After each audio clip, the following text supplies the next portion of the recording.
Doctor Ambedkar के अंतिम कुछ वर्ष अध्याय 20 के अब तक हमने आपको 5 भाग पढ़ करके सुनाए। अब वीडियो का छठा भाग हम बनाने जा रहे हैं। साथियों, आप सभी लोगों को मेरा बहुत बहुत नमो बुद्धाय, जय भीम।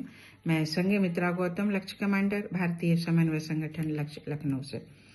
प्रसिद्ध शोधार्थी और लेखकगण एस.आर. डोंगरकेरी मुंबई विश्वविद्यालय के आचार्य एवं मराठवाड़ा विश्वविद्यालय के कुलपति। इस लंबे समय को दृष्टिगत करते हुए डॉक्टर अंबेडकर की मृत्यु के 12 वर्ष बाद, जबकि उनके मिलनसार व्यक्तित्व के कारण उनके चारों ओर घिरा विवाद छट चुका है, उनके भाषण, लेखन और चुनौती भरे साहसिक कार्यों की याद आती है। वह भारतीय समाज के एक अभागे वर्ग के उद्धारक के रूप में जाने जाते हैं, जो गणतंत्र के पूर्व दलित वर्ग या छूत के रूप में जाना जाता था। इस अविवादित स्वरूप के अतिरिक्त वह भारत के स्वशासी गणतंत्र राष्ट्र के संविधान निर्माता के रूप में भी विभूषित हैं। इस तरह से 20वीं सदी के पूर्वार्ध में आधुनिक भारत के निर्माताओं की ऐतिहासिक विभूतियों में उनका प्रमुख स्थान है। डॉक्टर अंबेडकर अपने उद्देश्य की प्राप्ति के उच्च शिखर पर उस समय पहुंचे जब उनके द्वारा प्रस्तावित धारा 17 को संविधान सभा ने 26 नवंबर 1949 को स्वीकृति दे दी, जिसमें छुआछूत की समाप्ति की घोषणा कर दी गई थी और किसी भी रूप में इसका पालन कानूनी अपराध घोषित कर दिया गया था। ये उनके जीवन का सबसे अमूल्य क्षण कहा जा सकता है। हालांकि डॉक्टर अंबेडकर को ऐसा अमूल्य क्षण 14 अक्टूबर 1956 में नागपुर में महसूस हुआ होगा, जब उन्होंने बुद्धम स्वीकार किया। एक उनकी नैतिक विजय थी तो दूसरी आध्यात्मिक। डॉक्टर अंबेडकर जीवित रहते जितने महान थे, उससे ज्यादा महान मरणोपरांत हो गए। आज उनके अनुयायी जो बौद्ध हो गए थे, उनकी पूजा करते हैं और बुद्ध के बाद केवल उन्हीं के महत्व देते हैं। डॉक्टर अंबेडकर पुस्तक प्रेमी थे। पब्लिक पुस्तकालयों के वे जाने पहचाने व्यक्ति थे। पुस्तक विक्रेताओं और पुरानी पुस्तकों के विक्रेताओं की दुकानों पर वे घंटों किताबों से उलझे रहते थे। जब वे अमेरिका में छात्र थे, तब भी कठिन परिस्थितियों में अपने आराम को भूलकर उन्होंने ढेर सारी किताबें खरीदी। उन्होंने विश्वास कर अपने एक मित्र के हाथों इन पुस्तकों को भेजा, पर अपनी वापसी पर अनेक पुस्तकें उन्हें नहीं मिल पाईं। इससे वह बहुत निराश हुए। बाद में उन्होंने भारत में ही अपना एक आश्चर्यजनक पुस्तकालय खड़ा किया, जिसमें अनेक विषयों की हजारों दुर्लभ पुस्तकों का संग्रह था। ये उनकी सबसे बहुमूल्य निधि थी। उनकी मृत्यु के बाद मैंने मराठवाड़ा विश्वविद्यालय के लिए उन पुस्तकों को खरीद लेने के लिए सोचा, पर जब मैंने पाया कि डॉक्टर अंबेडकर द्वारा स्थापित पीपुल्स एजुकेशन सोसाइटी अपने शैक्षिक संस्थानों के लिए इसे खरीदना चाहती है, तो अपना विचार त्याग दिया। प्रोफेसर हेलेकेयर। डॉक्टर अंबेडकर का जीवन और उनकी शिक्षाएं हिंदू समाज पर दीर्घकाल तक अपना प्रभाव डालती रहेंगी। जीवन के बाद के वर्षों में उन्होंने हिंदू समाज को सुधारने में महत्वपूर्ण भूमिका अदा की और उसकी पृथकतावादी प्रवृत्तियों से पड़ने वाले दुष्प्रभाव की ओर अपनी सामान्य खरी भाषा में ध्यान आकर्षित किया।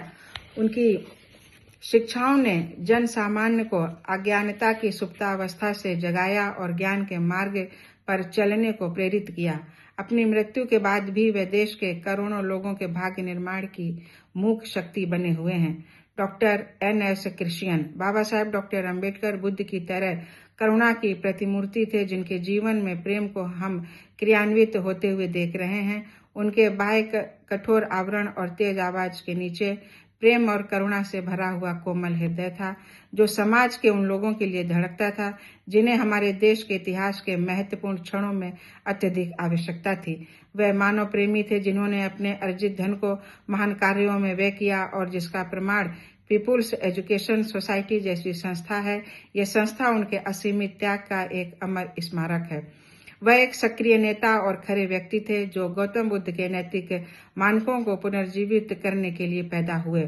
एशिया के प्रकाश, लाइट ऑफ एशिया की भौतिक गतिविधियों के परिदृश्य से तिरोहित हो जाने के बाद अंधकार में शताब्दियों में विकसित हुई मनुष्यों में भ्रष्ट प्रवृत्तियों और असत्य के उन्मूलन के लिए ही उनका जन्म हुआ।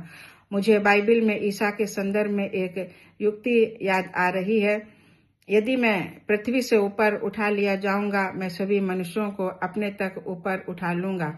इस तरह हम देखते हैं कि हमसे पृथक होने के बाद डॉक्टर अंबेडकर का गौरव और अधिक प्रकाशमान हो गया।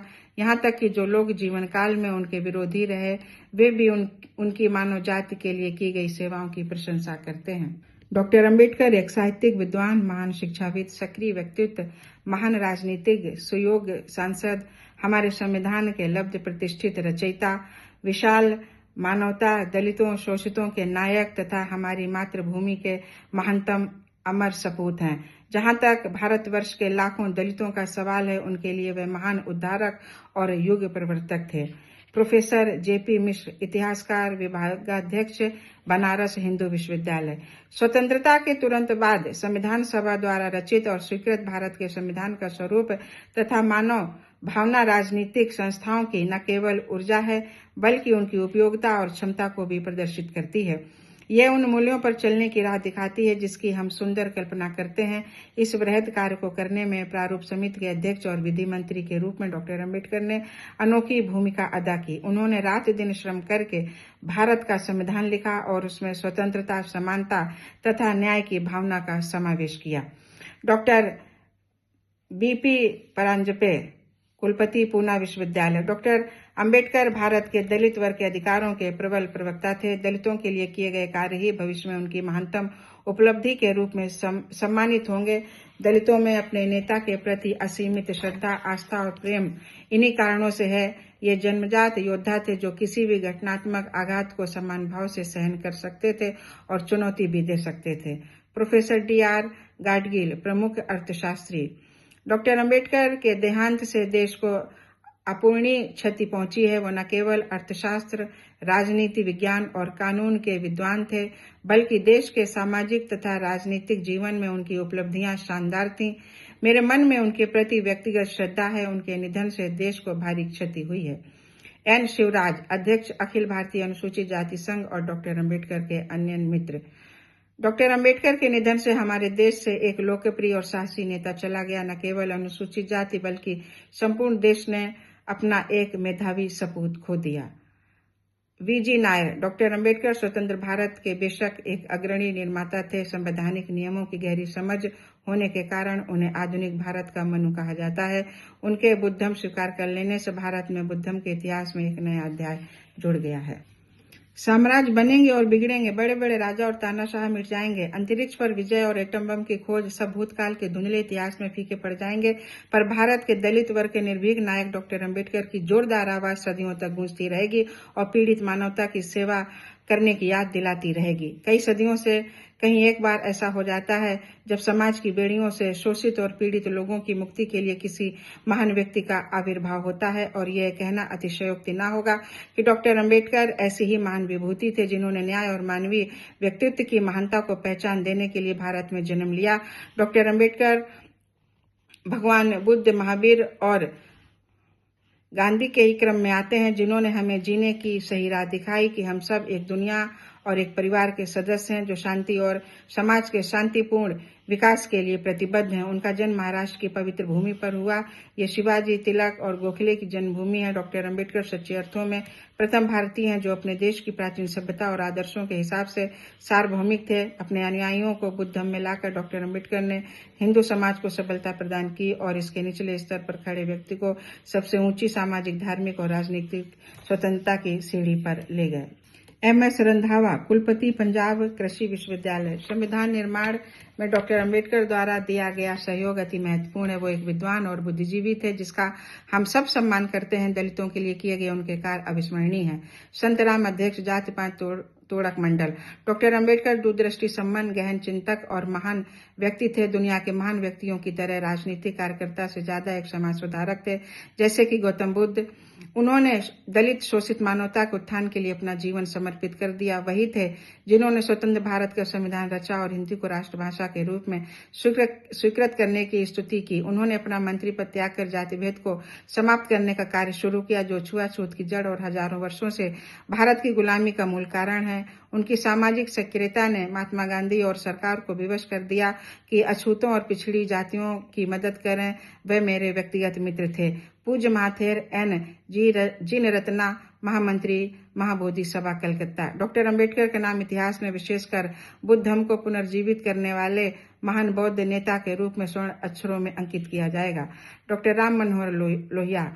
मेरे लिए डॉक्टर अंबेडकर भारतीय राजनीति के एक महान व्यक्ति थे और महात्मा गांधी की तरह उतने ही महान थे जितने कि हिंदू जाति का कोई भी महानतम व्यक्ति हो सकता है। इस तथ्य ने मुझे हमेशा सांत्वना और आत्मविश्वास प्रदान किया कि हिंदुत्व की जाति प्रथा एक दिन नष्ट हो जाएगी। मुझे आशा थी कि डॉक्टर अंबेडकर जैसा महान व्यक्तित्व भारतीय परिस्थितियों पर विजय प्राप्त कर लेगा, पर मृत्यु जल्दी आ गई।